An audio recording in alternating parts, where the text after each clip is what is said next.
de Dios. Le pedimos antes de comenzar este estudio final del libro de Judith, le pedimos al Espíritu Santo que venga en nuestra ayuda, que hable en nuestros corazones, que abra nuestros ojos al poder de la palabra de Dios para de todo ella poder sacar una enseñanza para nuestras vidas. Amén.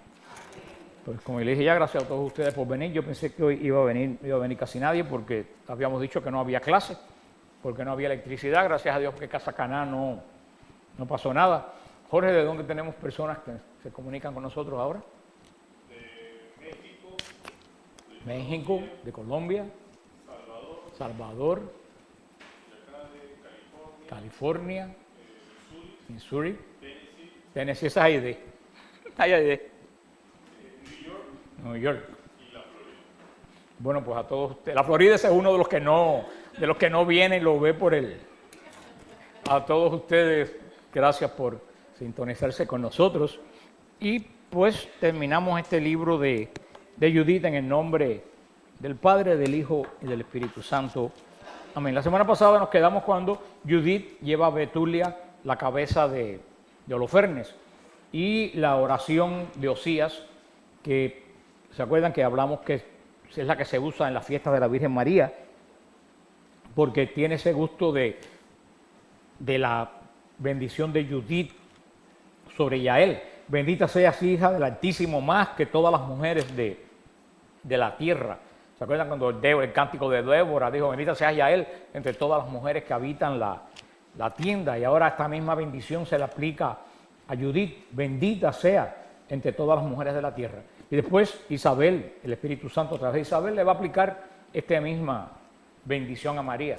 Bendita, no solo entre todas las mujeres de la tierra, entre todas las mujeres. O sea, y ahí no hay espacio ya para más ninguna mujer.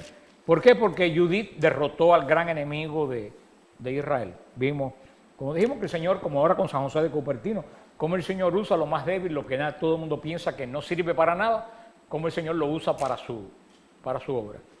Y los poderosos, los sabios, pues casi nunca el Señor lo usa para ninguna obra de ellos, porque el Señor quiere que la gloria sea de Él y no de ningún hombre. O sea que el Señor actúa no entre los poderosos, sino Él actúa a través de las personas simples. Por eso María en Magnífica dice, humilló a los poderosos, los despidió sin nada, y a los humildes los enalteció.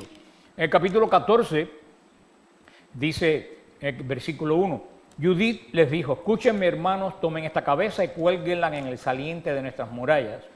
Y apenas despunte el alba y salga el sol sobre la tierra, empuñarán cada uno sus armas y saldrán fuera de la ciudad todos los hombres capaces.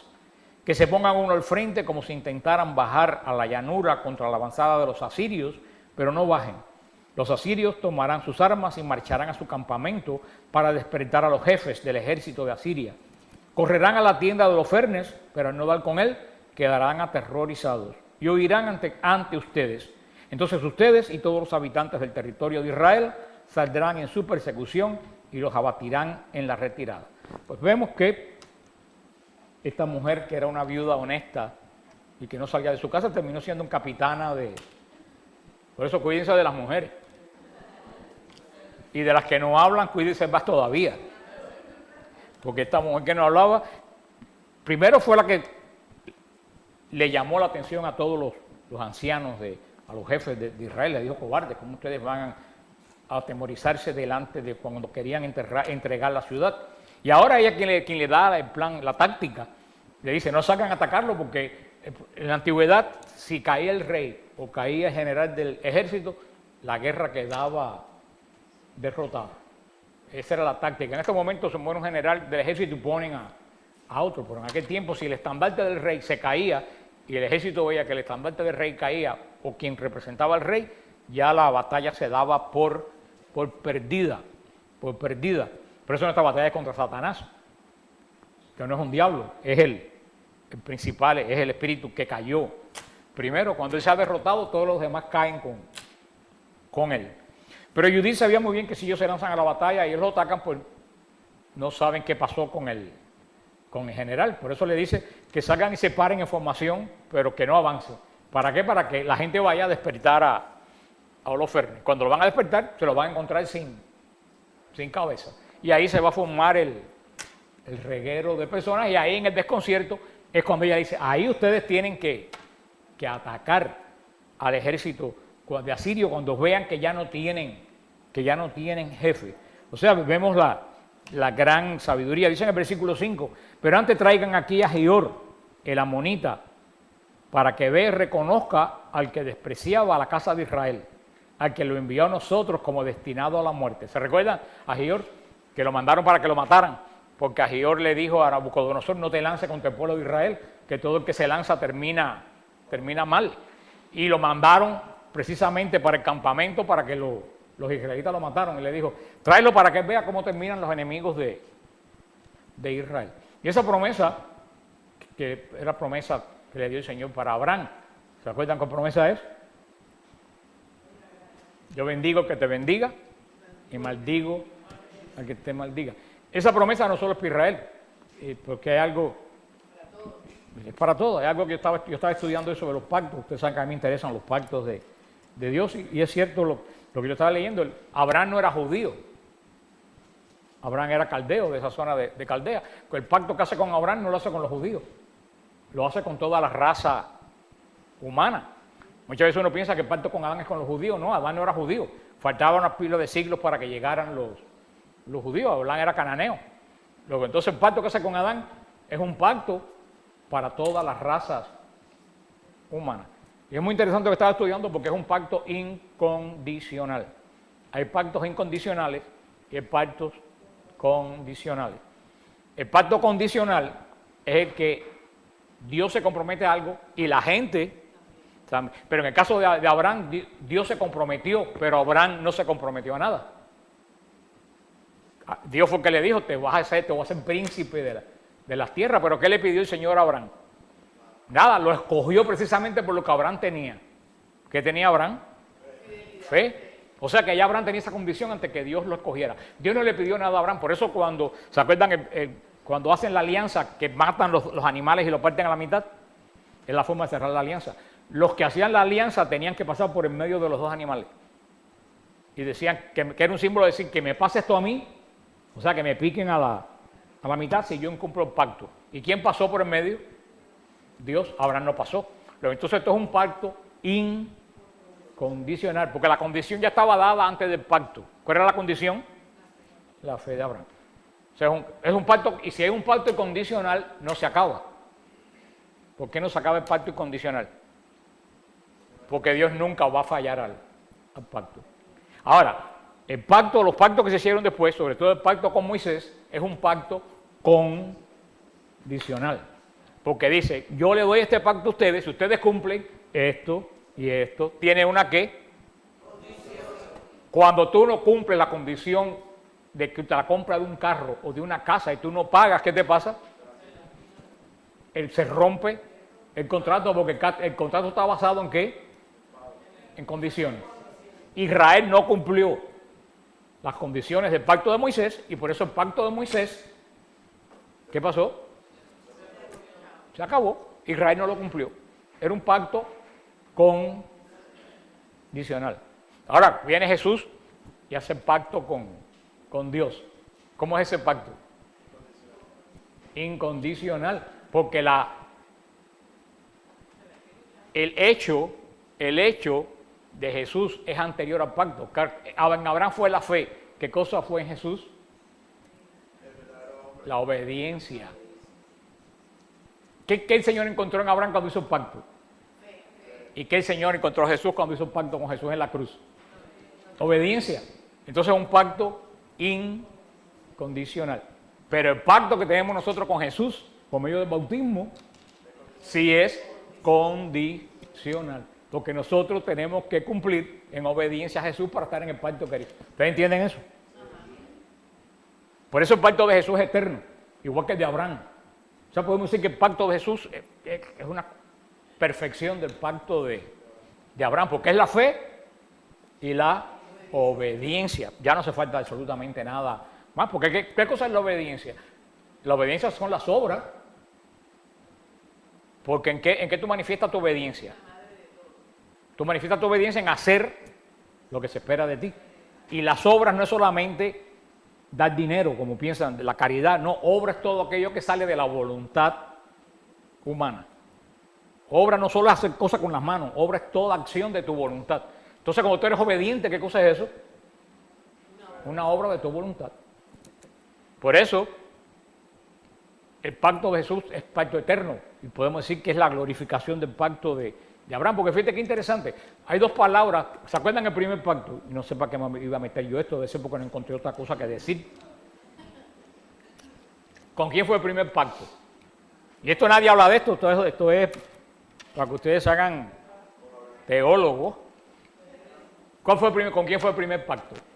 Con Adán. ¿Y qué el Señor le dijo que le iba a dar a Adán? La tierra. La palabra exacta que dice, te doy la tierra por herencia para que la trabaje. Y ahora con el pacto de Abraham, ¿qué palabra suena en el pacto de Abraham? La tierra, toda tu descendencia, la tierra de Canaán va a ser tuya. A tuyo y a ti te doy la tierra de... ¿No ve que la palabra tierra está en el pacto de Adán y está en el pacto? Así que se puede decir que el pacto de Abraham empezó a arreglar el pacto de Adán que no funcionó. Adán era toda la tierra. Abraham fue una tierra, la tierra prometida. Pero de esa tierra iba a nacer el Salvador, que iba a ser el pacto final. Ustedes ven que todo está... Por eso cuando vi la palabra tierra en Adán y la palabra tierra en Abraham, yo dije, aquí hay una conexión. Se le dio la tierra a Abraham, Adán falló, se le promete una tierra a Abraham. Y ahora el Señor nos promete que una tierra. ¿Qué tierra? La patria eterna. O sea que mira cómo son lo complejo, no complejos, son sencillos cuando se explican bien, esto es mucho más profundo, pero cómo se puede entender los pactos de Dios. Por eso esa bendición que Dios le dio a Abraham, yo bendigo que te bendiga y maldigo que te maldiga, no solo es para los judíos, los protestantes dicen que es para Jerusalén, no es para Jerusalén, es para todo descendiente de Abraham. Y descendiente de Abraham, si vienes a ver, somos todos los que creemos en Cristo y en el Padre, el Dios de Jesucristo. Todos somos descendientes de Abraham. O sea que esa promesa también es para nosotros. Y esa promesa se cumplió en Israel en esos tiempos. Vemos que todo el que se lanzó contra Israel fue derrotado. ¿Hasta qué momento? Hasta la cruz, que el pacto de ellos, ¿qué? Se acabó. Y fueron deportados. Pero con todo, el castigo fue largo. ¿De cuánto fue el castigo? De 2000 años. De 2000 años. Pero ¿qué? Volvieron de nuevo. ¿Qué pueblo ha habido que después de 2000 años haya regresado a su tierra? Imagínate que los babilonios vengan ahora reclamando Irak. Tú te ríes, pero es lo mismo que pasó con Israel. ¿Tiene sentido que ahora se aparezcan unos babilonios a reclamar Irak? ¿Ustedes creen que se lo van a dar? Israel vino y se lo dieron. Es algo verdad. Una lengua que hacía 2000 años que no se hablaba. La lengua hebrea no se hablaba 2000 años. Se hablaba como el latín en la misa, se hablaba en la sinagoga, pero no se hablaba. Viene y después de 2000 años reviven la lengua hebrea con Ben Yehuda, que es el que hizo el primer diccionario de lengua hebrea. Y ahora es una lengua moderna. Imagínate que ahora la primera se ponga la gente a hablar en babilonio. ¿Y todo eso por qué? Porque Dios es fiel a las promesas que hace. Y esa promesa para nosotros, por eso que nadie ha podido contra la Iglesia Católica. Y se lo he dicho montones de veces y no se lo voy a volver a decir. Todo lo que se ha lanzado contra la Iglesia Católica, el caso último, el comunismo, bye. Y todos estos feminazis, y todos estos liberales, y toda esta gente pasarán al basurero de la historia y la Iglesia seguirá predicando a Jesucristo. Y esta fue la seguridad de Judith y la seguridad de nosotros. Dice en el versículo 6, hicieron pues venir a Gior desde la casa de Osías, a llegar y ver uno de los hombres de la asamblea del pueblo, tenía en la mano la cabeza de Holofernes, cayó al suelo desvanecido. Fíjate los meros que cuando lo reanimaron, se echó a los pies de Judith, se postró ante ella y lo dijo, bendito sea en las tiendas de Judá y en todas las naciones, que cuando oigan tu nombre se sentirán turbadas. Bueno, aquí viene y le pregunta cómo lo hizo. Ella explica todo en el capítulo 15. Dice, Los del campamento, al oírlos, quedaron estupefactos. Fueron presos del terror cuando se enteraron que mataron a Holofernes. Y nadie ya fue capaz de mantenerse al lado de sus compañeros. Huyeron todos a la desbandada por todos los caminos, por todas las llanuras y las montañas.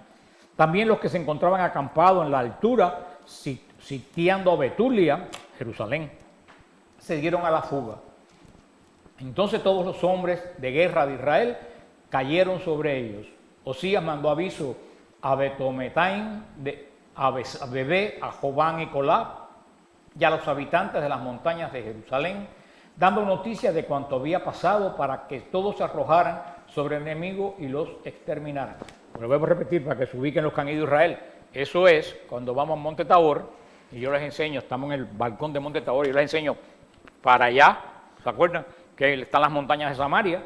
Ese es el paso que ellos cogían todos los asaltantes de Israel. Por eso es el paso que Israel defendía, se lo dije al principio de Judith, porque como ese paso ellos tenían que atravesar para ir a Egipto, para ir a Jerusalén, entonces las tribus que vivían en las montañas lo atacaban desde arriba, y era un paso muy peligroso. O sea que todo lo que estamos hablando sucedió en lugares que nosotros vemos y conocemos, no es algo, ni una fábula ni inventado. Dicen en el 15:8, el sumo sacerdote Joaquín con el consejo de ancianos de Israel. ¿Quién era el consejo de ancianos de Israel? ¿Quiénes eran? El Sanedrín. Y los habitantes de Jerusalén. Ustedes ven cómo ahora Betulia se convierte en Jerusalén. Ahora ponen Jerusalén. Vinieron a contemplar los beneficios que el Señor había hecho a Israel y a ver y saludar a Judith. Al llegar ante ella, todos a una la bendijeron diciendo, y esto también se aplica en la fiesta de la Virgen, de la fiesta de la Asunción se lee en el ritual antiguo. Dice, tú eres la exaltación de Jerusalén, tú eres el orgullo de Israel, tú eres la gloria de nuestra raza. Eso se usa mucho sobre la Virgen María. Tú eres la gloria de nuestra raza. Está tomado del libro de Judith. Al hacer todo esto por tu mano has procurado la dicha de Israel y Dios ha complacido en todo lo que has hecho. Bendita seas del Señor Omnipotente por siglos infinitos. Y todo el pueblo respondió, amén. Dice en el capítulo 16, alaben a mi Dios con tambores, eleven cantos al Señor. Esto es lo que iban cantando cuando entraba el ejército victorioso de Israel. Alaben a mi Dios con tamboril, eleven cantos al Señor con címbalos, entónenle un salmo de alabanza, ensalcen e invoquen su nombre, porque el Señor es un Dios exterminador de guerras, porque en sus campos, en medio de su pueblo, me arrancó de la mano de mis perseguidores. Los asirios de los montes del norte vinieron con tropas innumerables y muchedumbre obstruían los torrentes, y sus caballos cubrían las colinas. Hablaban de incendiar mis tierras, de pasar mis jóvenes a espada, de estrellar contra el suelo a los bebés, de entregar como botín a mis niños y de dar como presa a mis doncellas. El Señor omnipotente, por mano de mujer, los anuló. Que no fue derribado su caudillo por jóvenes guerreros, ni lo hicieron hijos de titanes, ni altivos gigantes lo vencieron. Lo subyugó Judith, hija de Merarí, con solo la hermosura de su rostro. Se despojó de sus vestidos de viuda para exaltar a los afligidos de Israel. Ungió su rostro de perfumes, prendió con una cinta sus cabellos, ropa de lino vistió para seducirlo. Las sandalias de ella le robó los ojos, su belleza, y su belleza cautivóle el alma, y la cimitarra atravesó su cuello. Se pasmaron los persas con su audacia, se turbaron los medos por su temeridad. Entonces clamaron mis humildes, y ellos temblaron de miedo. Clamaron mis débiles, y ellos quedaron aterrados. Alzaron su voz estos, y ellos se dieron a la fuga. Hijos de jovenzuelas los saetearon, como hijos de desertores lo hirieron. Perdieron en la batalla contra mí, Señor. Cantaré a mi Dios un cántico nuevo. Tú eres grande, Señor, eres glorioso, admirable en poder e insuperable. Sírvante a ti las criaturas todas, pues hablaste tú y fueron hechas. Enviaste tu espíritu y las hizo, y nadie puede resistir su voz. Pues los montes desde sus cimientos serán sacudidos con las aguas, las rocas en tu presencia se fundirán como cera, pero con aquellos que te temen te muestras tú siempre propicio. porque es muy poca cosa todo sacrificio para de calmante aroma, y apenas nada la gracia para hacerte ofrecida en holocausto. Mas quien tema al Señor será grande para siempre. Ay de las naciones que se alzan contra mi raza. El Señor omnipotente las castigará en el día del juicio. Entregará sus cuerpos al fuego y a los gusanos, y gemirán en dolor eternamente. Esto es como un salmo. Esto tiene el mismo sabor de un salmo. Y sigue diciendo el versículo 18. Cuando llegaron a Jerusalén, adoraron a Dios, y una vez purificado el pueblo, ofrecieron sus holocaustos, sus ofrendas voluntarias y sus dones. Judith ofreció todo el mobiliario de los fernes que el pueblo le había concedido y entregó a Dios en anatema las colgaduras que ella misma había tomado del dormitorio de los fernes. Durante 3 meses permaneció el pueblo de Jerusalén celebrando festejos delante del santuario. También Judith estaba presente. Pasados aquellos días, se volvió cada uno a su heredad. Judith regresó a Betulia, donde vivió disfrutando de su hacienda. Fue en su tiempo muy famosa en toda aquella tierra. Muchos los pretendieron, son valientes, pero ella no tuvo relaciones con ningún hombre en toda su vida, desde que su marido Manasés murió y fue a reunirse con su pueblo. Vivió hasta avanzada edad de 105 años, transcurriendo su ancianidad en casa de su marido. A su sierva le concedió la libertad. ¿Se acuerdan la que la acompañó? Murió en Betulia y fue sepultada en la cueva de su marido Manasés. La casa de Israel la lloró durante 7 días. Antes de morir, distribuyó su hacienda entre los parientes de su marido Manasés y entre sus propios parientes. Nadie ya atemorizó a los israelitas mientras vivió Judith, ni en mucho tiempo después de su muerte. Y así termina el libro de Judith, que el Señor nos añada bendición a través de lo que hemos leído de él. Vemos aquí, pues, el resultado del que hace la obra de Dios y sabe que cuando llega el final de lo que ha hecho, elegantemente, ¿qué es lo que hace? ¿Qué es lo que hace? Lo que muchos hoy en día no quieren hacer. Se retiran. Hay personas que el Señor termina la obra que el Señor quiere hacer a través de ellos y la gente sigue insistiendo. Por eso vemos gente que se mete 30 y 40 años en un ministerio. Yo sigo aquí porque no me queda más remedio, porque soy el que enseño. Pero si por mí fuera, yo hubiera designado a cualquiera de ustedes, pero el problema es que yo tengo el ministerio de enseñar. Pero ¿cuánta gente que dirige el ministerio? Yo conozco casos en Miami que han estado 30 años a cargo de un ministerio. Y ya después de 30 años no hay mucho que aportar.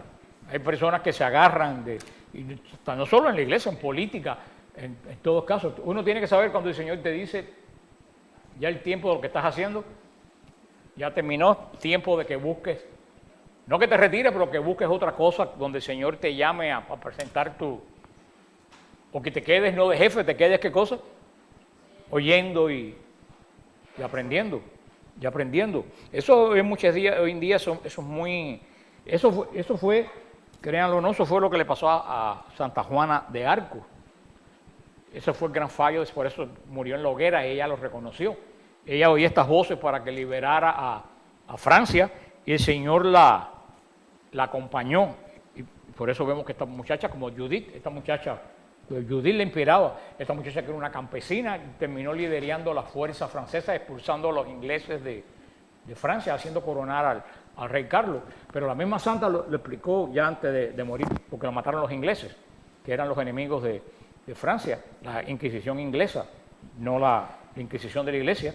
Pero antes de morir ella lo dijo que cuando ella terminó, cuando el rey fue coronado en Francia, en Reims, las voces no volvieron a hablarle. Y sin embargo, ella insistió en seguir luchando en la liberación de Francia. Y a ella no la habían mandado a luchar en la liberación de Francia, a ella la habían mandado a que al rey lo coronaran en Reims.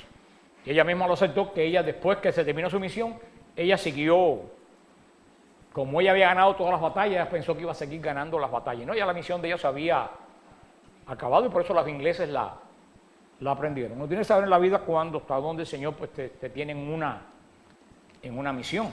Pero de verdad muchas veces es difícil pues soltar cuando tú tienes el control de un grupo, de la política. ¿Cuántos senadores que tienen que arreglar eso? ¿Cuántos senadores se meten 40 años hasta que se mueren de viejo en el Senado? Eso hay que arreglarlo. Si el presidente solamente puede estar 8 años, porque un senador puede estar hasta que se muera. Los jueces de la Corte Suprema, que son como el Papa de por vida. Hay momentos que yo creo que ya la persona ya no puede aportar más de lo que ha.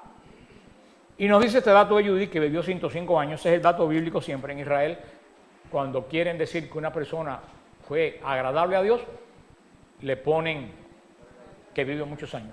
Porque las personas, como vivían tan poco tiempo, pues para ellos vivir largos años era una forma de decir que esa persona había sido bendecida por Dios. Por eso dice que Matusalén vivió 700. ¿Qué es lo que quiere decir eso? Cuando uno lee en el Espíritu que Matusalén fue una persona largamente bendecida por Dios. Y por eso vemos que Judith nos da, el dato vivió 105 años. Quiere decir que Judith fue una mujer que Dios la bendijo. La bendijo mucho porque verdaderamente en Israel de esa época, más de 30 y pico, ya 40 años era ancianidad extrema. Por las condiciones de vida como lo es hoy en día en el desierto. Yo se lo he dicho otras veces, si ustedes van al Sinaí o cualquier lugar del desierto, ustedes ven personas que le pueden echar 70 años y posiblemente tengan 31 o 32 años. Porque las condiciones del desierto, los cambios todos los días de 115 grados a menos 25 en un día, todo eso, y las condiciones extremas en que viven de limpieza, de salubridad, todo eso hace que la persona pues se envejezca muy rápido. En Israel en esa época, cualquier cosa que hoy en día se pueda arreglar con una cirugía o con una medicina, con una infección, era ya motivo de muerte. Antes de la penicilina, en el siglo XX, mi abuelo, que antes de la penicilina murió muy joven, de una infección en un oído. No había penicilina y no pudieron atajarle a tiempo la infección y murió. O sea, el mundo ha avanzado, pero anteriormente atrás se sufría mucho al no haber analgésicos, al no haber. A una persona que tenía cáncer no había nada con que calmarle los dolores. O sea que esa gente vivía muy poco tiempo. Por eso en un israelita que viviera mucho era signo de santidad. Y cuando vemos que Isabel, decían que era una anciana, y Zacarías, posible Israel, Isabel tendría 37 o 38 años, no tendría Isabel más que eso.